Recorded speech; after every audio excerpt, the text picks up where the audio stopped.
Ju përshëndes të nderuar teleshikues, dhe jemi drejt për së drejti këtu në News 24 për të folur për situatën politike. Partia Socialiste ka nisur tashmë fushatën në pak ditë më parë, 2 ditë më parë më saktë, u bë dhe prezantimi i bazave kryesore në cilën do të eci kjo fushatë, por paralelisht sigurisht duhet të mbajtur mend gjithmonë që fushata ecën edhe me një krizë akoma politike të pazgjidhur. Për këto dhe të tjera do të kemi mundësinë të flasim në vim me të ftuarin tonë për sot, deputetën e Partisë Socialiste, zonjën Blerina Gjylameti. Zonjë Gjylameti, faleminderit që jeni me ne në studio. Atëherë le ta nisim së pari tek prezantimi që u bë pak ditë më parë i nisjes së fushatës Partisë Socialiste. Le të themi 3 temat kryesore ishin pikërisht ato që ndoshta janë bërë publike në vitin 2013, por që me një përforcim ose me një korrigjim të tjetër, korrigjim të aty për aty më jep pa aty. Vendet e punës, 220.000 vende të reja pune, mos gabohem, shëndetësia dhe arsimi ishin 3 shtyllat bazë, apo jo? Dje ne kishim kongresin e Partisë Socialiste dhe nuk ishte vetëm 3 shtylla bazë, ishin 3 nga disa të tjera, ku shpalozte programi elektoral i Partisë Socialiste dhe më shumë se sa të themi që këto ishin të njëjtat çështje që shqetësonin apo që ishin pjesë e programit elektoral i Partisë Socialiste në 2013 dhe më pas mbas fitores së zgjedhjeve pjesë e programit qeverisës, unë mendoj që shkuam përtej asaj. Nëse në 2013 u premtuan 300.000 vende pune dhe sot ne kemi arritur të bëjmë përmirësime në krijimin e vendeve të reja të punës, por dhe më tutje, e në formalizimin e tyre, sot ne shikojmë që Shqipëria sekundër 300.000 vende të reja të punës një premtim i mbajtur, zonja Gjylameti, nga 2013. Atëherë, nga 2013 premtimi që është mbajtur, unë ja thash pak më parë. Dhe dje u bë pjesë e prezantimit në çfarë kishim premtuar, çfarë realizuam dhe çfarë kemi për të bërë. Në Shqipëri janë bërë shumë hapa para për të krijuar vende pune të reja dhe po të vëmë re nga ajo çfarë u diskutua dje me shifrat, kishim 183.000 vende pune, nga të cilat 33.000 ishin formalizim dhe pjesa tjetër ishte krijimi i vendeve të reja të punës. Kuptohet që nëse në një vend duhet të diskutojmë për si mund krijohen vendet e punës, ka disa elementë që ndikojnë tek ajo. Së pari ka të bëjë me situatën që gjen, çfarë duhet të ndryshosh, cilat janë politikat apo reformat strukturore që duhet të ndihmojnë ekonominë në mënyrë të tillë që të investohet në ato sektor të cilët krijojnë vende të reja pune. Por ndër të tjerat kemi edhe një element sekundër është ai i pjesës së reformës në drejtësi, që po që se lexojmë çdo vit raport progresin të Bashkimit Evropian, është një nga pikat kryesore i cili pengon atë që ka të bëjë me rritjen e investimeve të huaja në Shqipëri, pavarësisht se ato kanë krijuar dhe kanë njohur rritje, dhe nga 2013 në 2017 ka ndryshuar vit pas viti dhe kemi rritje të investimeve të huaja, përsëri kemi ende larg nga ajo çfarë ne duam të arrijmë. Kur flasim për 220.000 vende të reja të pune, unë besoj që janë të arritshme për sa kohë. Morëm një ekonomi e cila ishte me një rritje ekonomike 0.7%, sot që flasim kemi 3.5%, dhe ndërkohë për të arritur që të krijojmë të 220.000 vende të reja të punës, duhet kemi një ekonomi me një rritje 5.5%. Jam e bindur që pavarësisht se kemi bërë ende shumë, ngelet ende shumë për të bërë. Po të hyjmë në të gjitha fushat, ne kemi bërë një progres dhe Shqipëria ka parë progres nga 2013 në 2017, por ende ka shumë për të bërë. Flasim për disa nga reformat kryesore të cilat e kanë sjellë rezultatin e tyre dhe sot po e shikojmë, sekundërisht reforma në energji. Sot që ne flasim, asnjë lek nga buxheti i shtetit nuk shkon për të mbuluar vjedhjet në sistemin energjetik shqiptar, por ndërkohë gjitha këto janë kthyer në investime. Nëse dikur bëj fjalë për 185 milion euro të cilat shkonin për të mbuluar vjedhjet, sot asnjë nga këto nuk shkon për të mbuluar vjedhjet, por shkon në investime.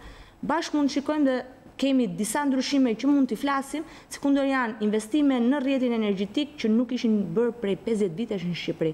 Kishim rrjete si të tensionit lart, po ashtu edhe tensionit të ulët, të cilat nuk ishin parë investime prej shumë vite. Sot që ne flasim, ka shumë prej unazave, siç është unaza e jugut, por jo vetëm, dhe në pjesën veriore të Shqipërisë, të cilat janë investuar tërësisht, janë tërësisht investime të reja, por më tutje akoma krijojnë premisa për atë që ka të bëjë në një nga sektorët prioritar të ekonomisë shqiptare, që është turizmi, që krijon dhe vende pune të reja. Ne kishim një mas për turizmin, për uljen e të vëshës mos gabon nga 15% në 5%. Por që një mas që vjen pas 4 vitesh, kur kishit 4 vite kohë për ta ndërmarrë. Një pyetje normale është pse nuk e ndërmohet që vitin e parë, kur mund të kishte dhënë, ndoshta mund të kishte ndihmuar për të realizuar qëllimin tuaj për hapjen e më shumë vendeve të reja të punës. Dhe pse vetëm në fund mandatit? A është kjo një lëvizje elektorale apo tani ishte mundësia e për llogaritive ekonomike që bën sigurisht një shtet kur merr vendime të tilla për reduktimin e taksave? Atëherë, nisma për të ulur TVSH-n në 6%, dhe po ta shikojmë në pjesën që kanë në njësër vendesh të rajonit, ne do të jemi një nga vendet më konkurruese për sa i përket TVSH-s të turizmit, është një nisëm e cila ka vite që ishte duke u analizuar dhe u finalizua vetëm në këtë kohë që po flasim. Nuk ka të bëjmë me një nisëm e cila është e pamenduar mirë dhe merret vetëm në këtë vit, pavarësisht se ishte diçka që e kishim diskutuar ose kishte pjesë e programit në 4 vit, që në fillim të 4 vjeçarit qeverisës. Dhe çfarë ndodh me turizmin? Që të arrijmë të kishim një masë e cila të ulte TVSH-n, do duhet të krijoheshin të ndërmerreshin një sër masash tjera që të krijonin premisë për të ulur TVSH-n. Atëherë thash pak më parë që sektori i turizmit është një nga sektorët prioritar të ekonomisë shqiptare që krijon vende pune, investon dhe ndikon në ekonominë shqiptare, por nga ana tjetër janë një sër elemente të cilët do të ndikonin për të krijuar premisat. Nuk mund të themi që do ulim TVSH-n e turizmit pa krijuar pjesën e infrastrukturës. Nuk mund të them që është pjesa energjia, ka të bëjë me ujin e pishëm, ka të bëjë me investimet që janë bërë në qendrat urbane, me programin e rilindjes urbane, me pjesën e infrastrukturës së rrugëve, në mënyrë të tillë që kur merrej masa për të ulur TVSH-n, që është pjesa fundore e gjithë asaj çfarë fola pak më parë, duhet ishte një masë mirë menduar dhe të kishim krijuar pikë së pari premisat e mëparshme. Unë them këtë që ne kemi në këto 4 vite shumë për çfarë të shkojmë te shqiptarët të flasim, sepse kemi bërë shumë gjëra për sa i përket një elementi që askush nuk mund të thotë që nuk kemi arritur. Kemi krijuar një shtet i cili funksionon sot. Janë ndërmarrë reforma të rëndësishme në shumë sektor dhe jo vetëm në atë të energjisë, janë ndërmarrë një sër reforma që kundër ka të bëjë atë me policinë e shtetit, që është një nga institucionet më të besuara sot nga të gjitha raportet ndërkombëtare, një sër reformash tjera që kanë të bëjnë me reformën në arsim, pavarësisht se është një nga reformat e cila është kundërshtuar shumë, sepse ka një element, të ndryshosh status quo, do të thotë të kesh guxim, të kesh vizion, por ama të mendosh për të ardhmen, jo vetëm për sot. Ne me gjithë ato që kemi ndërmarrë në këto 4 vite, kemi menduar për atë çfarë duhet bëjmë në vazhdimsi, për të ardhmen atyre fëmijëve tanë, për të ardhmen gjithë secilit dhe për një Shqipëri që duam. Mendoj që mjaftueshëm kemi arritur në 25 vite të shikojmë një vend i cili funksiononte sipas interesave dhe jo sipas interesave të qytetarëve. Interesave të një sër njerëzve dhe jo interesave të qytetarëve. Zoti Gjylameti, është shëndetësia falas dhe përmirësimi i këtij sistemi një premtim i mbajtur? Unë besoj që është një premtim i mbajtur shëndetësia falas. Sot kur i referohem të gjitha shifrat që ka të bëjnë, nëse deri dje ata që ishin të pasiguruar nuk mund shkojnë te mjeku i familjes për të marrë shërbimin bazë, sot e marrin të gjithë shërbimin pa asnjë qindark të paguar. Kur flasim shëndetësi falas, nëse deri dje kishim një sër barnash që i kushtonin shumë dhe një pjesë e mirë e këtyre barna nuk ishin pjesë e rimbursimit, sot janë pjesë e rimbursimit dhe ka një kosto më të ulët për qytetarët për pjesën që nuk mund të jenë të rimbursueshme. Kur flasim për shëndetësinë falas, nëse deri dje në çdo sallë operacioni që shkohej merrje një shërbim i cili ishte cunguar, nga ana tjetër pjesa më e madhe e problematikave që lindi pas operacione, sot nuk ndodh kështu. Kemi një shërbim spitalor i cili është i përmirësuar ndjeshëm, por nga ana tjetër përsëri jemi ende shumë larg të thënit që kemi arritur të gjitha standardet për sa i përket ofrimit të shërbimit parësor dhe dytësor në shëndetësi. Kur flasim për shëndetësi falas, kemi arritur të bëjmë një sër ndryshime të tjera. Kemi check-upin. Nëse deri dje ishte një shërbim i cili duhet të paguaj, sot është tërësisht falas, dhe nëse deri dje flisnim për një sër njerëzve që mund ta merrnin këtë shërbim, sot e marrim dhe kemi zgjeruar edhe gamën e moshës të njerëzve të cilët mund të marrin këtë lloj shërbimi. Dhe këtyre i referohem kur flas për shëndetësinë falas. Por gjithsesi kemi ende shumë për të bërë. Për sa i përket shëndetësisë, shëndetësia është një nga sektorët i cili ka patur shumë pak investime ndër vite, por ndërkohë ka patur dhe investime të gabuara. Ku shikoj që kishte investime në disa qendra, që po qëse fillojmë dhe të analizojmë qendra shëndetësore, të cilat ishin në zona që nuk kishin një numër të caktuar banorësh, pra kishin shumë pak banor, dhe ndërkohë kishim në mes të Tiranës, kur numri ka ndryshuar, numri banorëve ka ndryshuar dhe është rritur shumë, kishim shumë më pak qendra. Atëherë, mënyra se si sot funksionon edhe sistemi i shëndetësisë ka filluar në disa plane, siç është ai i planifikimit, për të parë se si ka ndryshuar popullsia në disa zona, tek pjesa e ofrimit të parandalimit më pas kurimit dhe më pas edhe me elemente të tjerë, sikundër janë ato që keni diskutuar dhe kemi parë të tërë për sa i përket shërbimeve bazë që po ofrohen. Siç është shërbimi dializës apo dhe shumë elementë tjerë, njerëz të cilët nuk detyrohen sot të vinë nga vende të largta për të marrë shërbimin bazë në Tiranë, por janë krijuar qendra të cilat e ofrojnë të shërbim dhe nuk paguan asnjë lek ata që duhet ta marrin këtë lloj shërbimi. Zoti Gjylameti, jam i sigurt që gjatë fushatës do kemi mundësinë ta dëgjojmë të shtjelluar programin e Partisë Socialiste, sigurisht edhe pikat edhe mënyrën se si ai do të vihet në jetë. Do doja të flesim pak në aspektin politik. Së pari, ju tashmë jeni futur zyrtarisht në një fushatë zgjedhore, një fushatë e cila nuk duket se ka atë ritmin normal ose ritmin e zakonshëm që duhet të ketë një fushat elektorale. A mos mendoni, le themi, ka një lloj hezitimi nga Partia Socialiste për të mos u qenë shumë aktive në një fushat e cila nuk është e sigurt nëse zgjedhjet mund t'i bëjnë në 18 qershor? Pra, është një perceptim apo është realitet ky që sapo? Është një perceptim. Unë mendoj dhe ndaj këtë bindje besoj me një pjesë të mirë të kolegëve të mi që ne do donim që Partia Demokratike të hynte në zgjedhje, sikundër i kemi bërë përpjekjet që nga kryetari i Partisë Socialiste dhe të gjithë eksponentët e Partisë Socialiste për të arritur që të bindnin Partinë Demokratike dhe aleatët e saj, opozitën pra, për të hyrë në zgjedhje. Po pavarësisht të gjitha diskutimeve, pavarësisht negociatave, pavarësisht lëshimeve që me gojën plot mund ta them, nëse do të ishte rasti nga Partia Demokratike për të patur të njëjtën gjë, nuk do kishin lëshuar asgjë nga ato që ne lëshuam. Vendimi ishte i tyre, vendosën që ta shkatrojnë opozitën, vendosën që ta çojnë, edhe pse ishin buzë humnere, të shkojnë humner, dhe ky është një vendim i tyre. Besoj dhe ndaj bindjen me shumë të tjerë që do duhet të kishin hyrë në zgjedhje dhe të përballeshin. Nëse një qeveri duhet të jetë e Partisë Socialiste në krye, e një koalicionit majt apo një koalicionit të djathtë, kjo e vendos vota popullore, është një diçka që vendosin njerëzit dhe nuk e vendos as Partia Socialiste dhe më pak Partia Demokratike. Tavolina e negociatave nuk është një tavolinë ku ndahet pushteti, tavolina e negociatave është për që ne të japim standardet, krijojmë standardet, garantojmë për votën e lirë.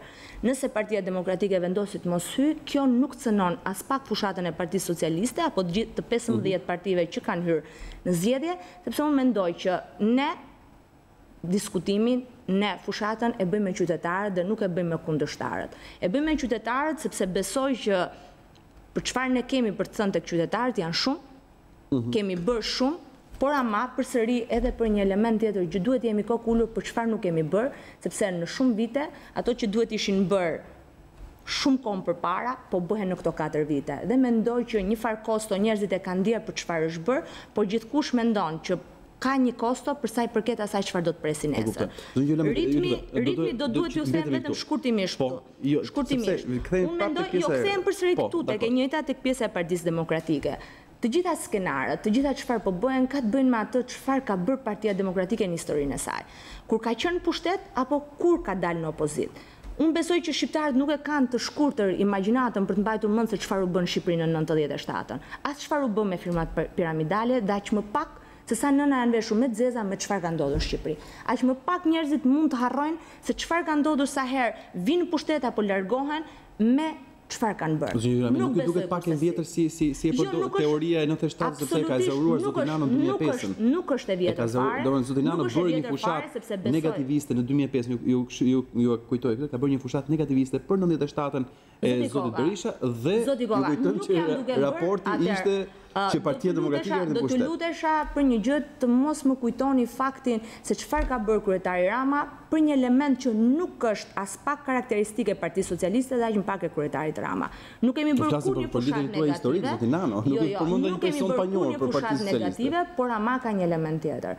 Të thuash të vërtetat nuk ka të bëjë me fushatën e vërteta ju ka më shumë të thënë çfarë keni bërë dhe çfarë do bëni. Nuk keni pse ju si media, ju si media, pikërisht e shërbejnë vendit. Ju si media e keni ndjekur për ditë dhe transmetoni live se çfarë thuhet nga çadra e bllokimit negociata.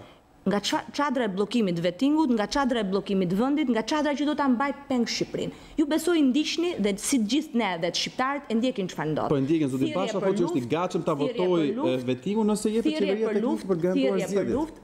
Thirrje për luftë, thirrje për trazira, thirrje për nuk ka patur thirrje për luftë. Ju lutem, në rastin e 2 protestëve që janë thirrur është garantuar nga lidershipi demokrat që nuk do të putet as në një lule. Qoftë edhe në rastin e Kavajës. Nuk besoj që të thuash që të thyem xhama, të riqni zvarr do ta skuqim. Ka patur retorika agresive, por që në rastin e protestave janë tërhequr. Nuk besoj që do të thotë mos nxisësh luftën kur thua do të skuqim kavajën. Absolutisht. Ne kemi treguar gjatë gjithë kohës përgjegjësimë dhe nga ana tjetër kemi treguar që jemi të hapur për dialogun. Të vendosushim nuk do të ishte zgjedhje është një drejtë. A është e zauruar koha për të zhvilluar, për të gjetur një pikë takimi mes palëve? Absolutisht po. Dhe koha ishte ka mbaruar thoni, pra ishte data 7. Që do të thotë që ju jeni vendosur të futeni në zgjedhje pa Partinë Demokratike në këtë pikë? Po, sepse ka një element, data 7 ishte data e fundit, në datën 8 ka filluar printimi i fletëve të votimit dhe ky është një element, një proces i cili nuk kthehet pas. Pra, ju jeni sigurt që me mbritjen e ndihmës sekretarit amerikan të shtetit zotit Hoyt pak ditë më vonë në Shqipëri dhe me negocimin e tij nuk do të ketë një marrëveshje edhe sikur Partia Demokratike të pranojë? Atëherë për mua ka rëndësi një datë. Sekundo ka rëndësi për gjithë shqiptarët që është data 18. Jo, nuk është retorikë politike, ka të bëjë me elementin e një date që është datë kushtetuese. Ne së pari duhet të respektojmë kushtetutën e vendit tonë. Kushtetuta e vendit tonë thotë që datën e zgjedhjeve e dekreton Presidenti i Republikës, e ka dekretuar. Ne jemi ulur disa herë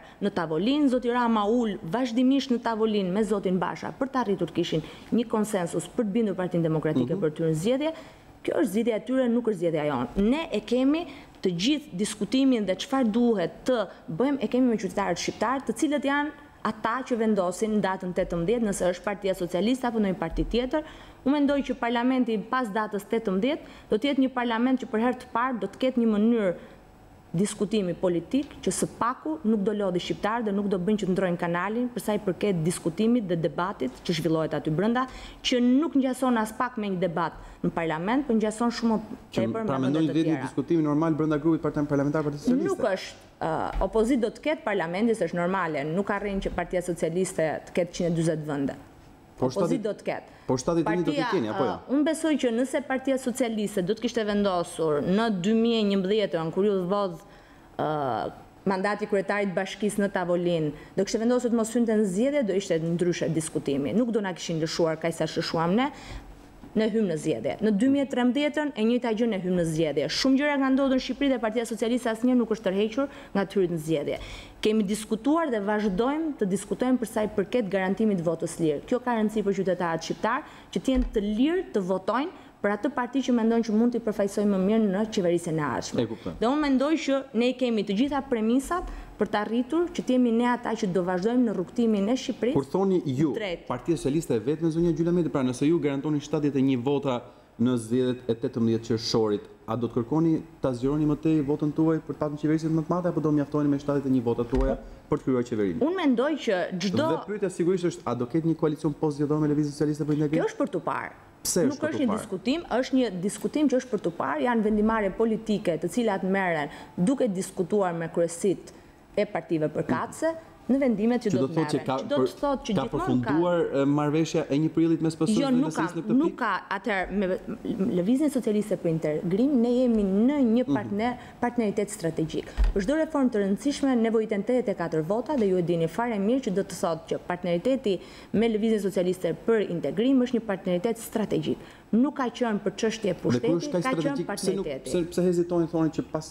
diskutimit do ketë një koalicion? Përsëri, atëherë, nëse më dëgjuat, unë thash që ne respektojmë vendimin që merr kryesia dhe kjo gjë është për të diskutuar në kryesi. Partneriteti vazhdon. Mënyra se si do të zhvillohet ky lloj partneriteti është çështje që i cakton kryesia. Unë falenderoj shumë që ishit me ne këtu. Ju falenderoj Donion. Ishim në ndërrojtë e shikues me deputetën socialiste Blerina Gjylameti, bashkë do të takojmë sërish pas pak në edicionin qendror informativ.